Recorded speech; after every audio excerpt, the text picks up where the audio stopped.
In times of energy shortages, it's absolutely critical to get energy right.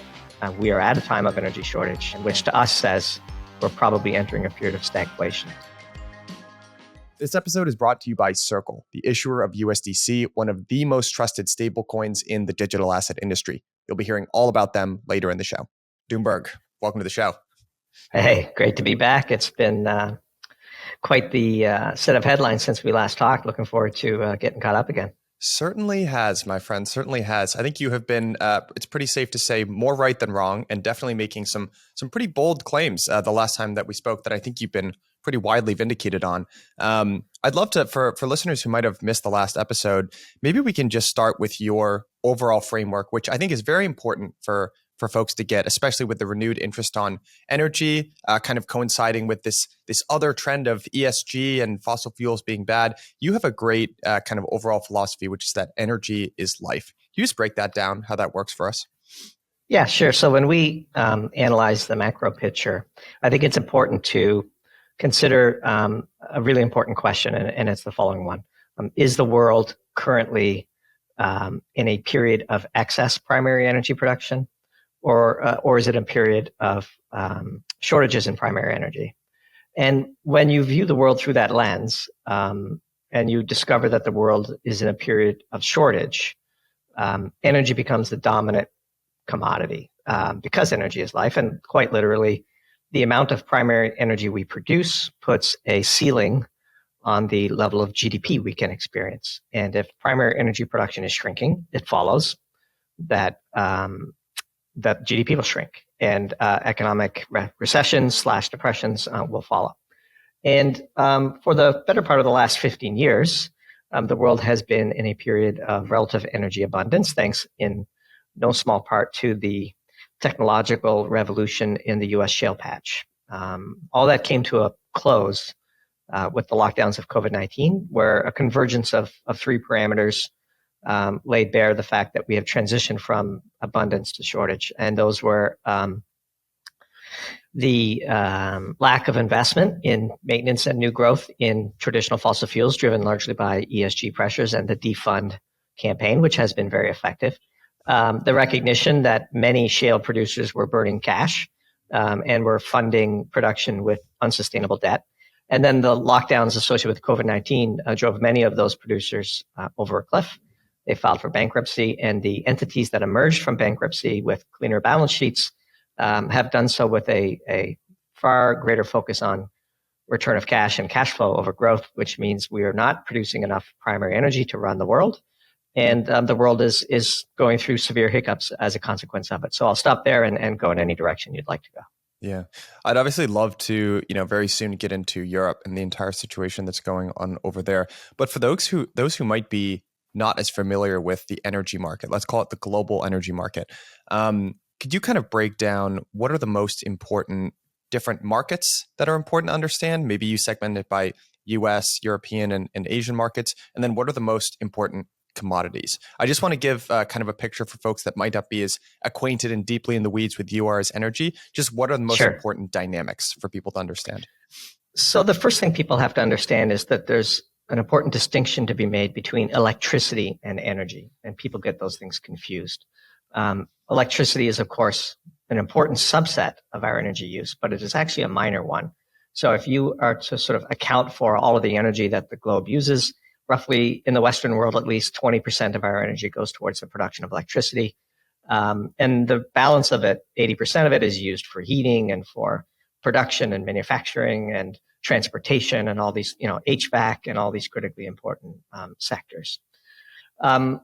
Because of the ESG movement, there's been a lot of pressure on the development of fossil fuels. So what are the critically important inputs into our energy today? Well, when you look at the energy sector as a whole, something like 87% of our energy comes from fossil fuels. And the three most important fossil fuels are obviously oil, natural gas, and coal.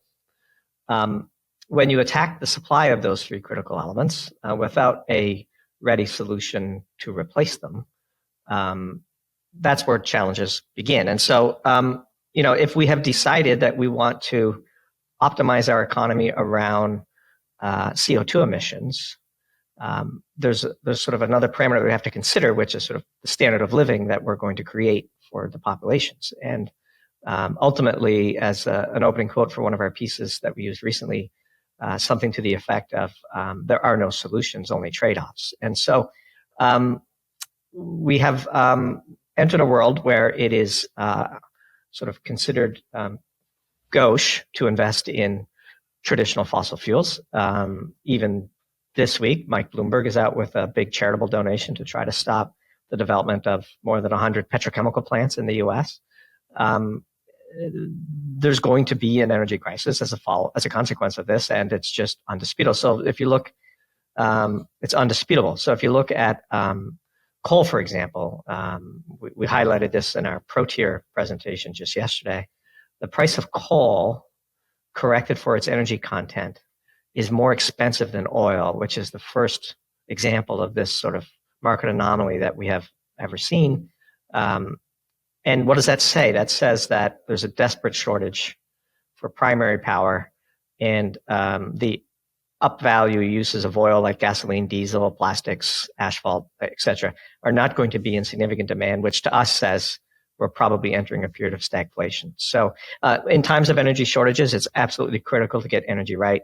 We are at a time of energy shortage, and that's why we've been relatively, have a relatively high success rate with some of our predictions. As you said, nobody bats 1,000, but as it pertains to our warnings on energy that we have been writing about since the beginning of Doomberg 18 months ago, we feel like we have gotten more right than wrong for sure. Maybe to state the obvious, energy is it's an extremely important input for basically all economies globally, right? So which is why when you start to see energy prices climb as they have been, that's when you start to see disruption in the economy, and then there's geopolitical strife. I want to use this as an opportunity to maybe we can use the situation that's going on in Europe as an unfortunate example of what happens when either ideology kind of supersedes pragmatism, or maybe when, the best laid plans of mice and men go awry. But whatever it is, now that we're quoting from literature, I actually think I'd prefer to use your fake quote here, which is from Sun Tzu, probably, "In times of war, hand all leverage to your enemy, then complain loudly when they use it." I love this as a way to kick this piece off. Can you kind of just explain to us, especially for those who are sitting in the United States, kind of wondering what in the world is going on over in Europe?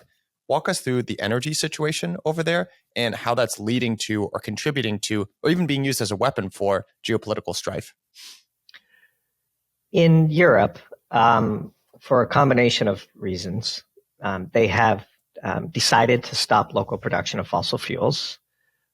They have bet the farm on wind turbines and solar power, which come with their own sort of host of challenges, which are totally knowable but often ignored as people are sort of trying to create this world filled with happy unicorns and pristine environments, and then built an entire manufacturing industry, especially in Germany, around the prospect of cheap natural gas flowing from Russia to Germany. And so the entire German business model is predicated on being able to add value to cheap, reliable natural gas. And for decades, that has worked well. But in so doing, in banning fracking, for example, in Germany, and attacking its own supply of nuclear power, and refusing to develop their own resources, the Germans and Western Europeans in general have made themselves totally and completely at the mercy of Vladimir Putin. And as we say in that quote, if you hand your geopolitical enemy every bit of advantage on the most important lever in the economy, don't be surprised when one day they use it against you. And that's what we're seeing play out in Europe today. And there's a lot of sort of accusations of alarmism, or that Europe will be just fine through the winter. And we would say that the crisis is already here. 45% producer price index readings in Germany are on the cusp of sort of hyperinflation. This is going to lead to significant deindustrialization of what was one of the most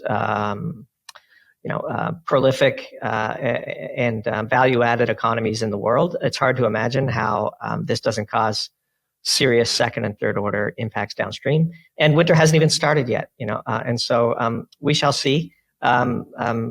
Hopefully peace breaks out and all of this proves to have been an excessive warning, but we remain dubious about such prospects. I think the strain that rising energy costs, particularly in Europe, is putting on both the economies and just the populations in general, is leading to, let's say, some interesting decision making on the political level, especially from Europe's leaders. I think you actually have a term for it, which is Doomberg's Law of Antilogic. You had a couple of predictions that went along with that, which was price gaps, stimulus, and protectionism. Can you kind of walk us through this principle of the Law of Antilogic and what some of the consequences of it are?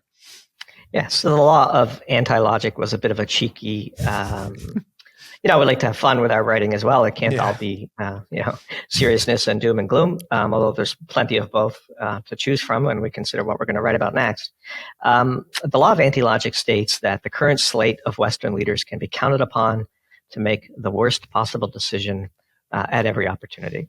And so let's just walk through some of the things that we predicted and that we're almost assuredly going to see. One is if Europe is entering the winter with less molecules than it needs, which we believe is true and irreversible at this point, the next question becomes, what is the most efficient rationing of those molecules?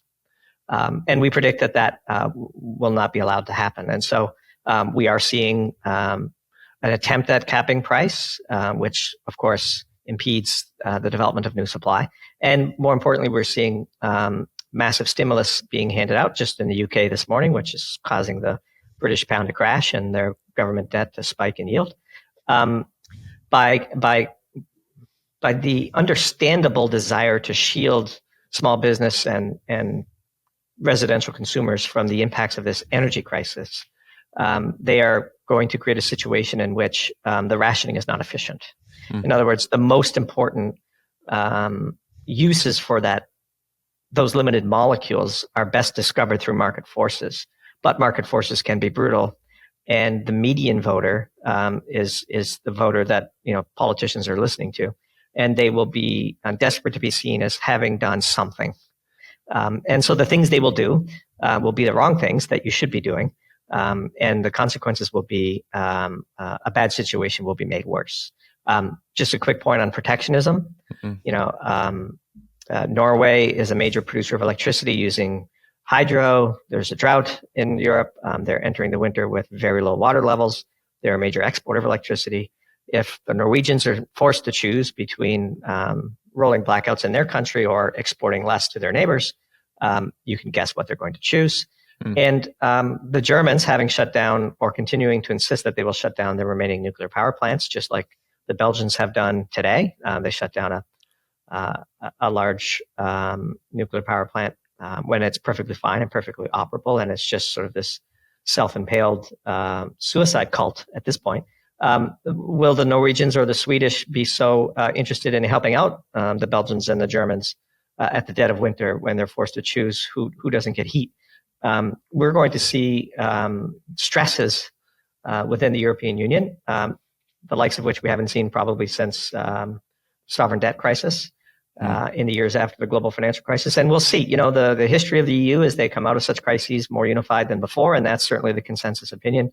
Time will tell. The funny thing about what you laid out as responses, right, in the Law of Antilogic, is these are all tried and true responses to panics that governments that governments face, and there's a perfect 100% history of them failing, right? Especially when it comes to something like price controls, whether that's grain in ancient Egypt or the price of wine in ancient Rome or whatever it is. It's like numerous times throughout history, right? Price controls have been implemented because it's so intuitive. I think it's so easy to understand as a political decision, but it's also so perfectly wrong at the same time. I wonder, could you kind of walk us through specifically with maybe energy is such a good example because it's a perfectly inelastic good, right? Especially in a situation where energy is the difference between life and death in a frozen Europe. Can you walk us through just why the price controls, right, as a factor? If there's a listener that's even thinking, yeah, but you could, just lower the prices, right? The government could just mandate that the price stays at an acceptable level. Can you just walk us through why exactly that's so doomed? Why does that continue to fail throughout history? Why is that going to be an ineffective policy in Europe? Because Europe can't print molecules. And so any proposed solution to a crisis of supply that does not lead to an increase of supply is doomed to fail. It's just that simple. Energy is settled in US dollars, and it's not settled in euros. It's not settled in Japanese yen. It's settled in US dollars. And so that's why you're seeing massive weakening of the euro and the yen. We should probably talk about Japan at some point because they could be the first domino to fall in this crisis. So what, a great colleague or, a fellow content creator, Alfonso over at Macro Alf, has a really great analogy, which is what's going on in Europe today is analogous to an exogenic shock that an emerging market might experience. Say they have US dollar denominated debt that they can't pay back, and they're printing local currency, and they really can't, since they can't print US dollars, they can't, settle that debt, and their economy goes through a period of hyperinflation. He correctly analogizes that to the confrontation facing Europe today, in the sense that they can't print energy. And so if they impose price caps, that does not produce more energy and likely produces less, which exacerbates the problem. It's politically expedient in the short term, for sure, but it only temporarily puts off the inevitable confrontation with physics that must be passed. And I would argue, having thought about what Alf said, I would argue that Europe is less prepared to deal with such a crisis because they still view themselves as the sort of the pinnacle of enlightenment and the civilized world. Whereas, Argentinians are pretty familiar with currency crises. They've had to go through them, a dozen times, right? Europeans are, I think, critically unaware of what's coming because it's just not even possible within their worldview that they should have sort of an Argentinian mindset to prepare for what's coming. And so, price caps don't work because you can't print energy, you can't print molecules. To what extent can we observe weakness in certain currencies as a reflection of their lack of energy independence, right? We're at a time, at the time of this recording, I haven't checked today, but the dollar is, the DXY is 111 or something like that, right? And the rate of change is certainly extremely high. At the same time, you're seeing, almost historic weakness in the euro, the pound, the yen. I mean, how much of that weakness is a reflection of a lack of energy independence as opposed to the US, which we certainly have our own problems, but to your point, we have the dollar and we have the shale patch. Yeah, so DXY is trading at 112.60 as we're talking. And the intervention by the Bank of Japan in the yen, it's retraced about half of the move once that intervention was announced. So this is a point we've made many times, which is the DXY, which you mentioned, which everyone thinks is a, quote, measure of dollar strength. It's actually a measure of dollar strength against predominantly three currencies. It's a measure against the euro, the Japanese yen, and the British pound. And that makes up 83% of that index. And all three of those regions are deeply short energy. And so, I think we've had some back and forth with some, obviously, people with far more experience and expertise in currencies than we. But I would hazard a guess that in a time of energy shortages, that energy might explain 75% of the variance of currency moves. So you're seeing, obviously, the Russian ruble strengthen, and that's a very controversial thing to point out. But it's very clear that Russia has an excess of energy, and its currency is doing just fine. The Canadian dollar and the Australian dollar are doing better than the euro on a sort of relative measure because they have obviously excess commodities, even if not all of them can find their way to the international markets. And so, even Mexico, the peso is outperforming versus expectations. And so, I do think that when energy is short and you can't print, you can't settle energy in a currency you can print, I think it explains a fair bit of the variance. Do you foresee a situation where, two or all three of those constituencies or that are involved in the DXY, which is Europe, Britain, which I guess are somewhat independent at this point, although that's kind of unclear, and Japan, those are all allies of the United States, and they're feeling squeezed right now. Typically, when the dollar is in a period of immense strength, right, there's some sort of I don't want to say devaluing, but basically devaluing, right? There's like a Plaza Accord type situation where world leaders sort of get together, especially our allies, and say, hey, it would actually be a better situation for all those involved if the dollar was weaker. Do you view any sort of pressure or, what is the possibility that there's some sort of dollar devaluation or concerted effort from, major G7s basically to lessen the strength of the dollar? So you have a situation now where the chair of the U.S. Federal Reserve has staked his entire reputation and much of the reputation of the institution that he leads on combating inflation in the United States. Right. For him to walk that back so soon, we think is probably inevitable, but I don't know what the path function is politically to get there. In order to crush inflation in the United States, we believe, and obviously others who have written eloquently on the topic, like Luke Groman and Brent Johnson, believe that in so doing, he will trigger a currency crisis in the regions that we're talking about today. And I would ask, people who think we're being a bit alarmist, what would define a crisis? As you're sitting here, and I'll just pull it up because I just happen to have my trusty Bloomberg terminal open. The euro is trading at 97 flat to the dollar. Let's define what a crisis is.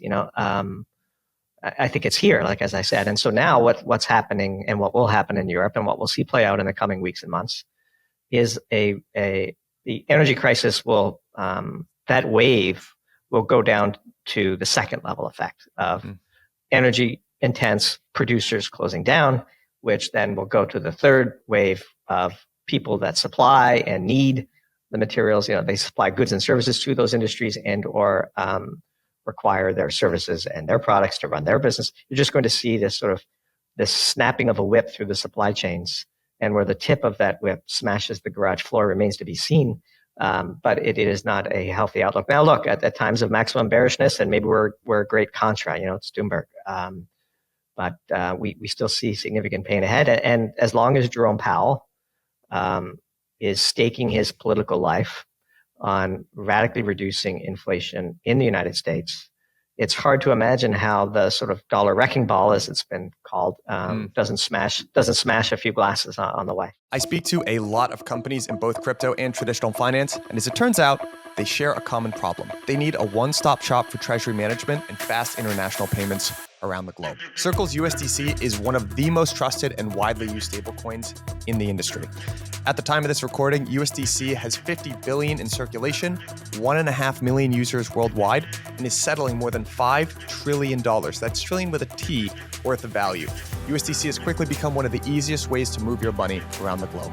On top of all that, Circle is building products for companies and institutions that want to adopt this technology. That means payment transactions, fraud management tools, digital asset custody, and a whole other suite of services. Here's one of my other favorite parts about Circle. They post monthly audits of their reserves, which means that I don't have to trust. I can verify that my money is safe, transparent, in a compliant manner. Helps me sleep easy at night, As a seamless, trusted digital dollar, USDC is a 0-to-1 opportunity for the entire global financial system. And you know what? Don't trust me, you can verify.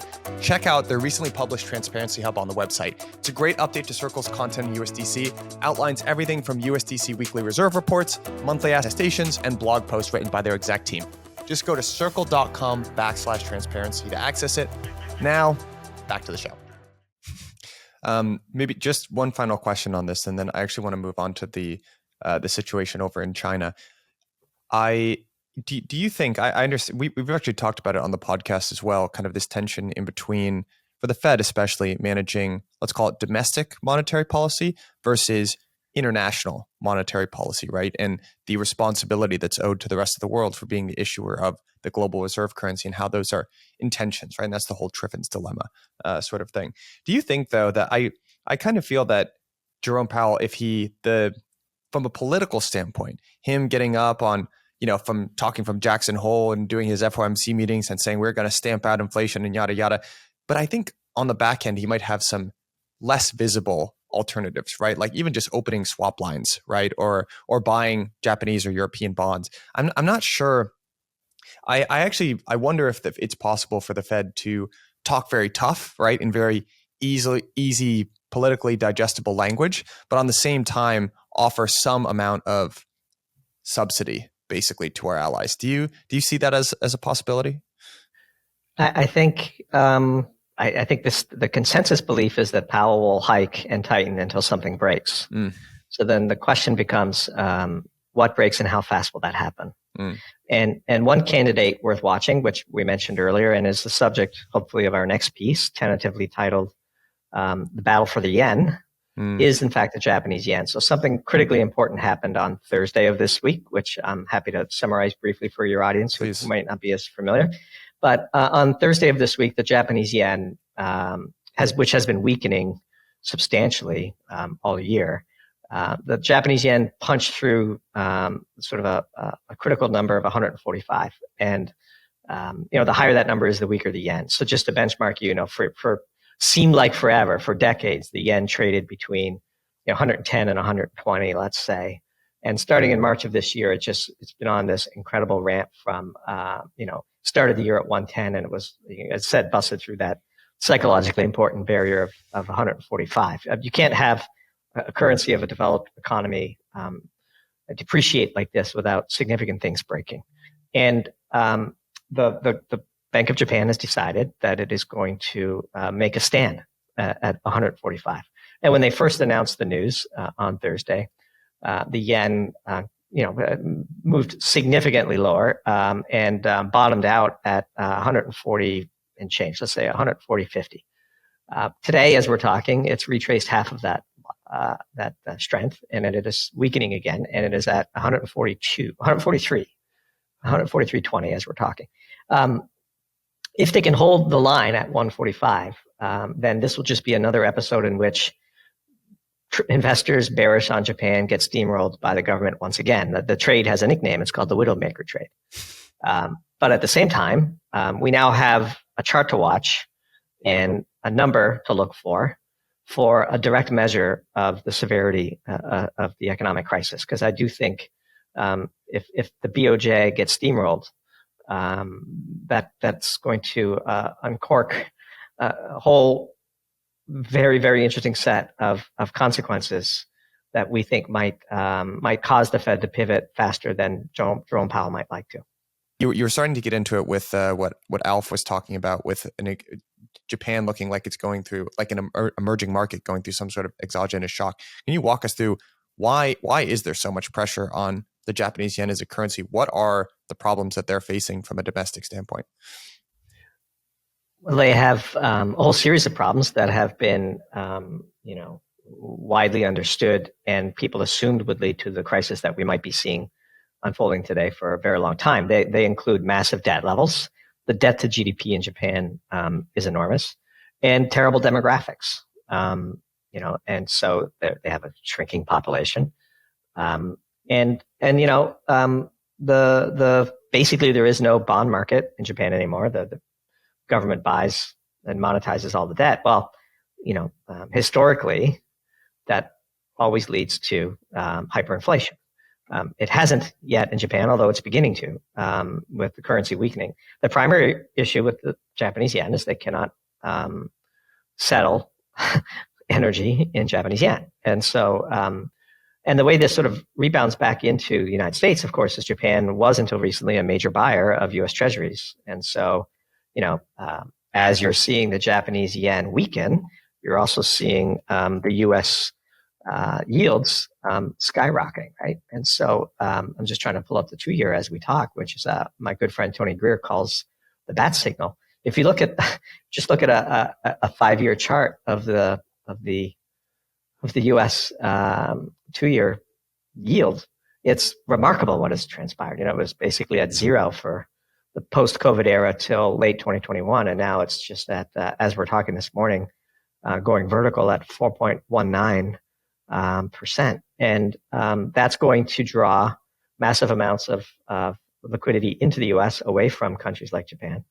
And that's why we're seeing, the Japanese yen weaken remarkably. And so the belief is that the Japanese government can either control interest rates, which they need to because they have so much debt that even small moves in interest rates will lead to sort of a debt spiral where you have to issue more debt just to cover the interest.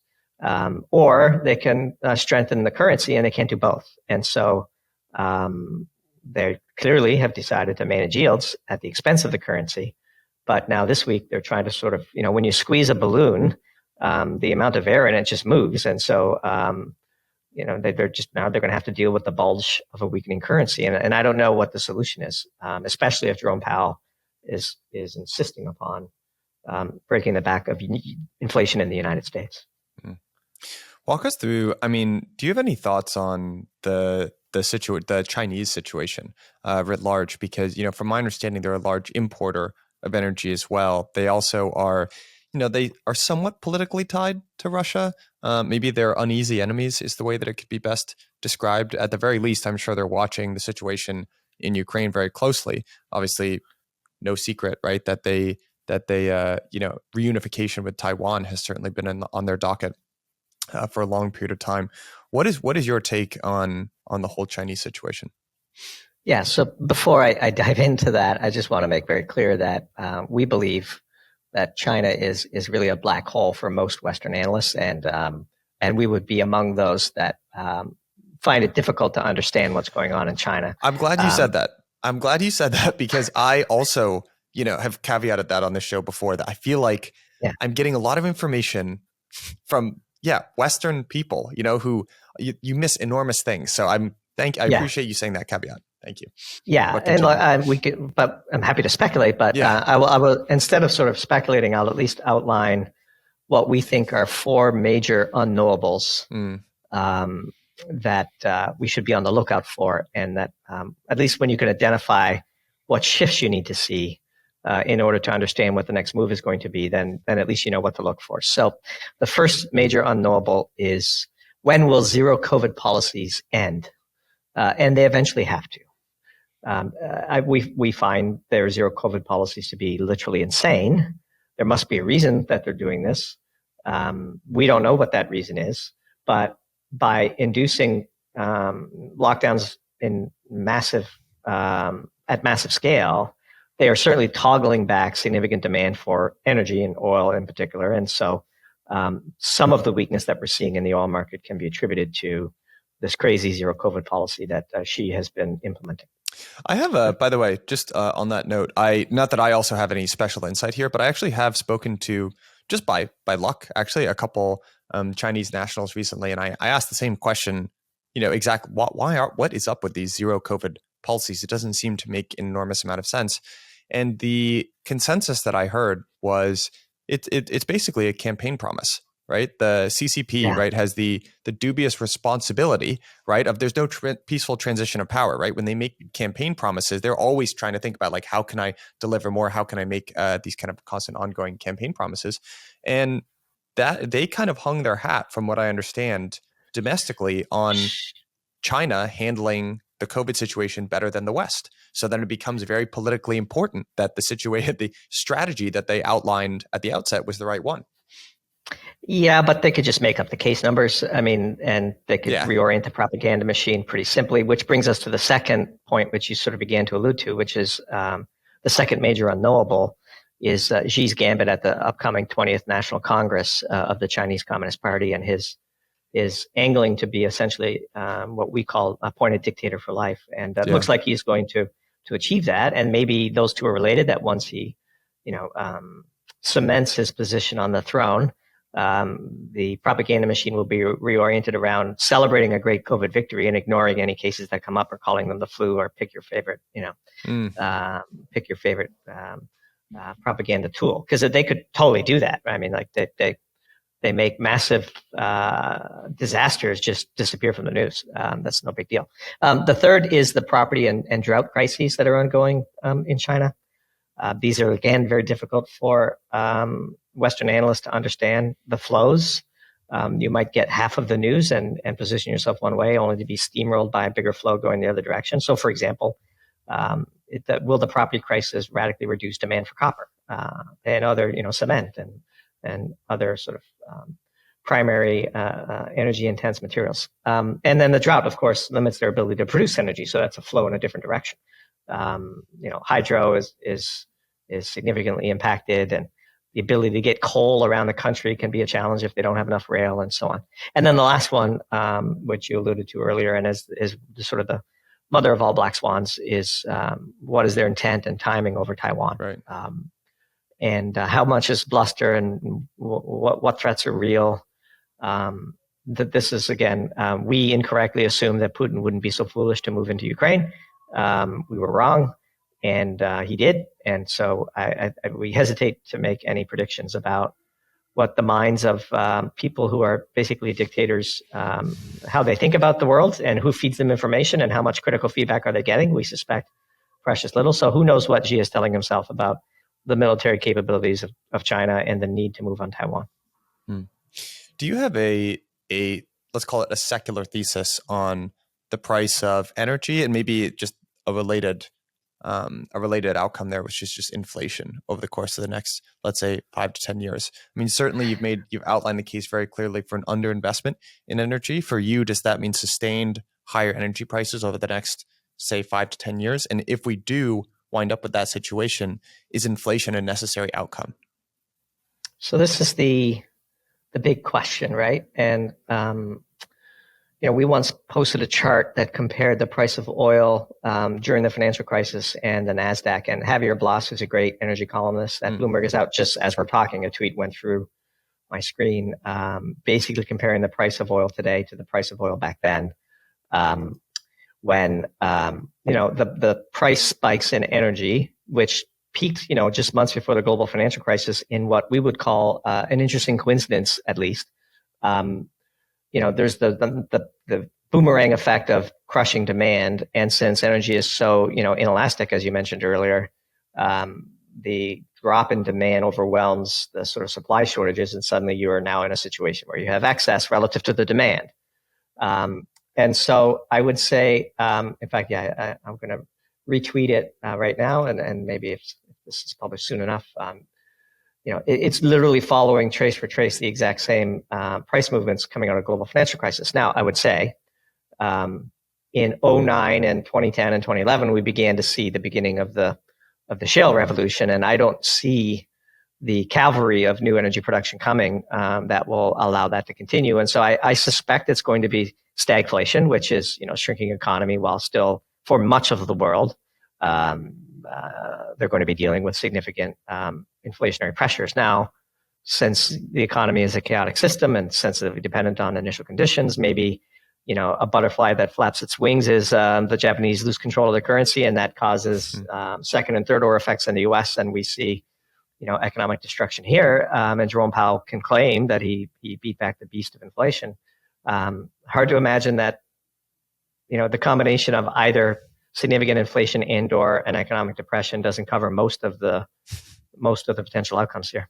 Do you view some sort of recession or global macro turndown, or whatever phrase you want to call it, destruction of economic activity and capital? Do you view that as an inevitability at this point? Are we already living through the beginnings of one? I'd say Europe certainly is. The U.S. less so because of the advantages that we articulated earlier. And the U.S. could also benefit, again, mapping these flows, the U.S. could benefit from the deindustrialization of Europe as, say, chemical producers on the Gulf Coast take advantage of the massive spread in natural gas. And we see a wave of investment here, assuming that we can have some sanity in the regulatory framework needed to take advantage of those spreads. But at a minimum, as we've long said, the companies that are back integrated to the U.S.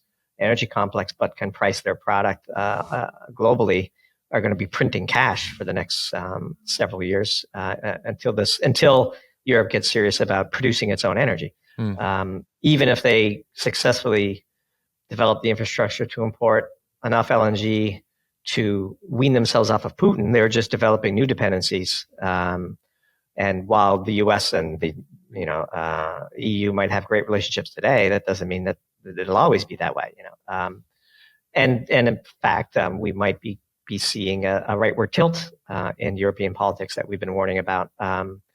The head of the EU was out today saying, quote, "We have tools if the election in Italy goes, quote, the wrong way."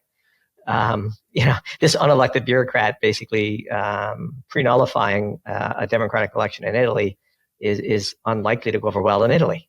And so that only feeds the sort of populism that we see growing across Europe. And so that's another example of sort of a butterfly that could flap its wings. If there is a true fragmentation of politics in Europe, where you see a rightward tilt in some of the important countries, that changes the game. And so would the left-leaning administration in the U.S. be as amenable to a continent that is sort of made a right turn and is trying to cozy up with Putin because they need to come to a détente in order to get some energy? And so, yeah, just because they're sort of developing this, ability to import from others, it doesn't mean that they're solving the real problem, which is they can't produce. Dangerous time. Yeah, and coupled with that, it's these periods of stress certainly make it easier, a more conductive medium for the spread of ideas, right? And in a weird way, stress does tend to unify people. And again, we started off this interview when we're looking at kind of the history of price controls, a long, very well-established histories of price controls. Another very long, well-established historical trend is the rise of populism in the face of record inequality or times of economic stress, right? I kind of tend to trace everything back to Maslow's hierarchy of needs, right? And at the very top, you have food and shelter, and all of these other, basically every other ideal short of that is certainly secondary, right? So when you start to see those needs at the top of the pyramids threatened, kind of everything else is on the table, I think. Yeah, and again, the headlines are coming in, fast and furious here, and just as we're talking, the Estonian Prime Minister warns Russia could be preparing to disconnect the 3 Baltic countries from its electricity grid, leading to potential blackouts. We're going to see. Let's put it this way: we are running an uncontrolled experiment, and the parameters of possible outcomes are not well understood yet. And like we say, it's called Doomberg, and we don't want to be, we'd overly doomy. And as we've said, in every form possible, we would love nothing more than to come back on your show in 1 year and apologize for having been alarmist, because that would mean that the worst of potential outcomes were abated. And we have hundreds, probably more than 1,000 subscribers from Europe, and we have many fans that we interact with and people that we respect in the country. And as much as I traveled to China, I personally traveled to Europe even more. And I probably count 20 stamps on my passport for trips I've made to Germany. It's a beautiful country. I have many German friends. We would love nothing more than for the things we have been warning about to have been proven alarmist. So that's probably a good place to close. I agree. Actually, one more, if I could impede on your time. Sure. Here.